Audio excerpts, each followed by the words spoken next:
प्रश्न है हमारे पास जो कहता है एक वॉलेट में 10 रुपये और 50 मूल्य वर्ग के नोट हैं। नोटों की कुल संख्या 12 है। 10 और 50 रुपये के नोटों की संख्या 1:2 के अनुपात में है।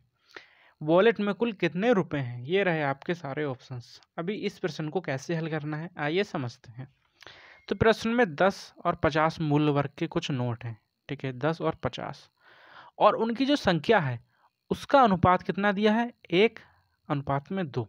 लेकिन टोटल कितने नोट हैं? वो तो हैं 12। प्रश्न के अकॉर्डिंग टोटल नोट कितने हैं?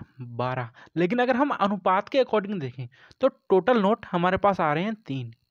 ठीक है, जो अनुपात हमें दिया है उनके नोटों की संख्याओं का, तो हम अगर टोटल नोट निकालें तो हमारे पास 3 नोट आ रहे हैं। ठीक, लेकिन प्रश्न कहता है कि नोटों की संख्या कितनी? 12 है। इसका मतलब क्या हुआ? 3 का मान हमें प्रश्न में 12 दे रखा है। ठीक, यहाँ से हम 1 का मान निकाल लेंगे, कितना आ जाएगा? तो 3 से इसको कैंसिल करेंगे तो 3 चौको 12। 1 का मान कितना आया? 4। ठीक, यहाँ से अब हम 2 का मान निकाल लेंगे तो कितना हो जाएगा? 4 दूनी में 8 और इसका मान तो 4 ही रहेगा। ठीक है, 1 का मान 4 ही रहेगा। अब हम देखेंगे कि हमारे जो नोटों की संख्या है वो भी कितनी? 12 होगी, जैसा कि प्रश्न में हमें दिया है 12। ठीक, और तो 10 रुपये के कितने नोट हैं? 4 नोट हैं। तो 10 रुपये के नोटों का योग कितना हो जाएगा? जो 10 रुपये के नोट हैं उनका मूल्य कितना हो जाएगा?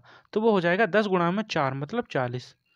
ठीक है, अभी 50 रुपये के हमारे पास 8 नोट हैं। ठीक, तो उनका मूल्य कितना हो जाएगा?